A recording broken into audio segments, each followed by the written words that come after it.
poderosa palabra del Señor. Libro de Apocalipsis, capítulo 2, verso 2 en adelante, el mensaje a Pérgamo. Estamos exhortando sobre los mensajes a la iglesia de Apocalipsis y dijimos en un inicio, cada mensaje, cierto, representa a un tipo de iglesia, a un tipo de persona. Y el mensaje a la iglesia de Pérgamo dice así en el nombre del Señor Jesucristo.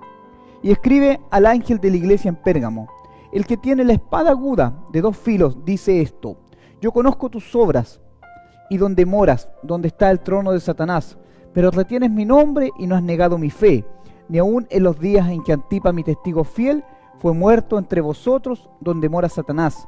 Pero tengo unas pocas cosas contra ti, que tienes ahí a los que retienen la doctrina de Balaam, que enseñaba a Balac a poner tropiezo ante los hijos de Israel, y a comer de cosas sacrificadas, y a los ídolos, y cometer fornicación. Y también tienes a los que retienen la doctrina de los nicolaitas, la que yo aborrezco. Por tanto, arrepiéntete, pues si no vendré a ti pronto, y pelearé contra ellos con la espada de mi boca. El que tiene oído, oiga lo que el Espíritu dice a las iglesias. Al que venciere daré de comer del maná escondido, y le daré una piedrecita blanca, y en la piedrecita escrito un nombre nuevo, el cual ninguno conoce, sino aquel que lo recibe. Amén. Este mensaje de parte de Dios, cierto, inspirado por el apóstol Juan a la iglesia de Pérgamo, comienza hablando, cierto, como en cada uno de los mensajes, declarando que el ángel de la iglesia, el que tiene la espada aguda de 2 filos, cierto, hablando de nuestro Señor Jesucristo y su palabra, que ella misma es relatada y dice que es como una espada de 2 filos, que al ser lanzada, al ser exhortada, al ser presentada la palabra, esta palabra penetra hasta lo más profundo del corazón, dice ella misma, ¿cierto? Y discierne los pensamientos del hombre. Y qué espectacular que así se presenta el Señor Jesús a la iglesia. Dice: yo conozco tus obras, que estás, y empieza a hablar, y le empieza a hablar al ángel de la iglesia, a la iglesia en sí. Le dice: yo sé dónde moras, yo sé que quizás tú estás metido en medio de problemas, en medio de dificultades, en medio de aquellos que no reconocen al Señor.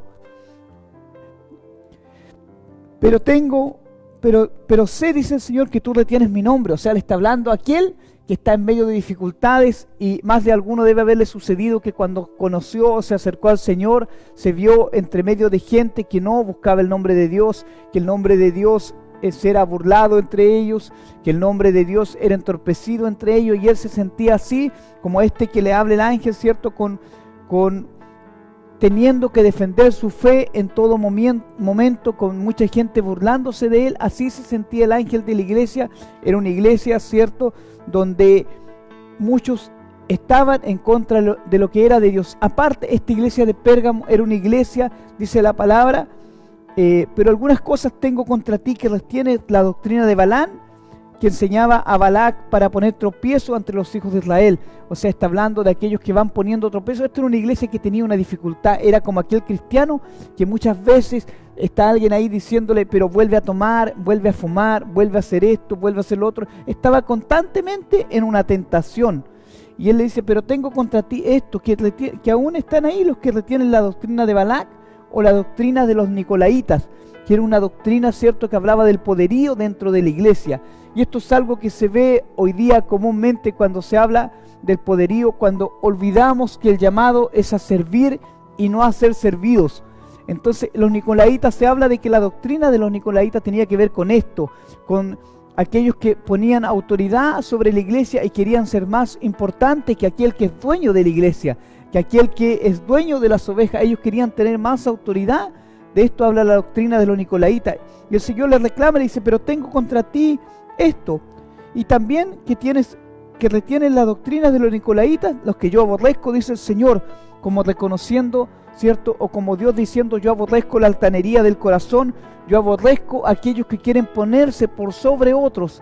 Eso es lo que el Señor aborrece. Y Él dice: dice en su palabra, yo no vine a ser servido, sino a servir a la humanidad. Fue su gran ejemplo.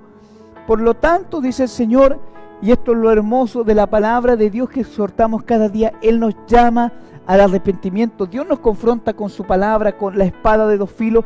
Él confronta nuestra vida, pero siempre Él nos da una salida. Y Él dice, por lo tanto, arrepiéntete. Es la advertencia de parte de Dios a todo aquel que está obrando mal, a todo aquel que se encuentra lejos, a todo aquel que ha caído, pero Dios le dice, arrepiéntete, por lo tanto, arrepiéntete porque yo no quiero que te pierdas. Ese arrepiéntete no tiene que ver con una amenaza de parte de Dios, sino que tiene que ver con esa mano extendida de misericordia que quiere levantarte, con ese abrazo de parte de Dios, con esa esperanza que Dios muestra, ¿cierto?, en la parábola del hijo pródigo, cuando el padre no reprende al hijo que vuelve arrepentido, sino que dice la palabra que todas las tardes salía a mirarlo, a esperarlo que llegara con los brazos abiertos para cambiar sus ropas, para darle de comer, para decirle que él cada tarde estaba esperando por él. Este arrepiéntete de parte de Dios tiene que ver con eso, con el amor de Dios sobre tu vida, sobre tu familia, con este Dios que dice la palabra que nos amó tanto que dio lo mejor que tenía por nosotros. Por lo tanto, dice, arrepiéntete, pues si no vendré a ti pronto y pelearé contra ellos con la espada de mi boca. ¿Cierto? Es Dios confrontando el pecado con su palabra. Y como siempre, el mensaje a la iglesia termina con esto: el que tiene oído, oiga lo que el Espíritu dice a las iglesias. Al que venciere. Esto no es para todos y lo hemos hablado en todos estos días, ¿cierto? La salvación tiene que ver con aquel que se esfuerza. La Biblia dice que día a día debemos pelear por ella. La salvación no es algo que tú adquieres y lo tienes para toda la vida, es algo por lo que debes luchar día a día. Y el Señor lo repite en su palabra: al que venciere daré de comer del maná escondido. Aquel que venciere, y le daré una piedrecita blanca, y en la piedrecita escrito un nuevo nombre, ese nombre, Hijo del Rey de Reyes y Señor de Señores, el cual ninguno conoce sino aquel que la recibe. Qué hermoso mensaje, como cada mensaje de parte de Dios a las iglesias, ¿cierto? Muchas veces Dios reprendiendo nuestra vida, llamándonos la atención, diciéndonos, y qué hermoso tener un padre que pueda decirte: hijo, te has equivocado, pero aquí está la oportunidad de que vuelva. Hijo, has caminado durante tanto tiempo en el camino que no debías caminar, pero hoy puedes volver al camino que yo he marcado para ti. Es como les decía en un comienzo, como la parábola del hijo pródigo, cuando el hijo deja todo y se va al mundo a disfrutar, pero su padre cada tarde lo esperaba. Así es cada mensaje de parte de Dios a las iglesias, diciéndole: arrepiéntete, vuélvete, hoy es el día que debes volver a la casa del Padre. Vamos a orar en esta mañana. Quizás Dios ha hablado a tu corazón, te ha dicho los errores que hay en tu vida, te ha confrontado con su espada de la palabra y ha penetrado hasta lo profundo de tu corazón y has sentido y has dicho: yo soy ese hombre, yo soy esa mujer que he pecado contra Dios y no he vuelto a los caminos de mi Padre. Hoy es la oportunidad de poder hacerlo. Vamos a orar.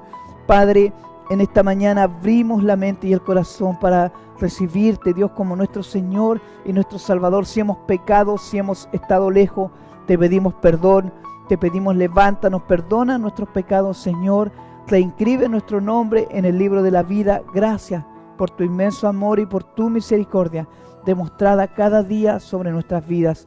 En el nombre poderoso de Jesús. Amén y amén.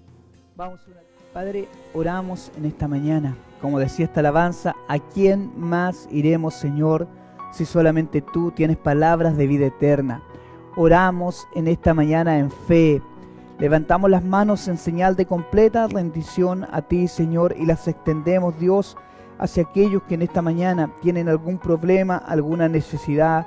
Que tu Espíritu Santo, Señor, vaya sobre cada vida, Dios, y toque cada corazón que tiene una necesidad en esta mañana. Si hay alguien con tristeza, si hay alguien con el alma rota, si hay alguien con desilusiones, si hay alguien prisionero de alguna condición, Señor, en esta mañana sea libertado para gloria de tu nombre. Oramos por aquellos que están en los hospitales, Dios, por aquellos que han cometido algún error, Dios, y están en las cárceles, Padre. Tú traigas libertad, no solamente física, sino que también al alma, Señor. Te damos gracias porque tienes el poder, tienes el control de todas las cosas. Tú eres siempre, Señor, sobre todas ellas. Y por eso te damos gracias y nos dirigimos a ti, oramos a ti, creyendo y confiando en tu voluntad, que es santa, que es buena y que es perfecta. Gracias, Padre, en el nombre de Jesús. Amén y amén. Les invitamos a conectarse cada mañana a las 7 de la mañana, de lunes a viernes. Estamos compartiendo estos extractos de la palabra del Señor, bendiciendo otras vidas con su mensaje de salvación, de esperanza, confiando y creyendo en que en este tiempo donde no podemos reunirnos aún en las iglesias, este es un modo de poder llevar alimento a nuestra alma, alimento a nuestra vida, de mantenernos en pie, de bendecirnos unos a otros a través de la palabra del Señor. Puedes seguirnos a través de las redes sociales, en Facebook Live como Alexis Chávez Geldres, o en nuestro canal de YouTube, donde estamos subiendo nuestros devocionales y los mensajes de la palabra de Dios, en YouTube como Pastor Alexis Chávez. Nos vemos mañana, que Dios les bendiga, que tengan un hermoso día lleno de bendiciones y de la presencia de nuestro Dios.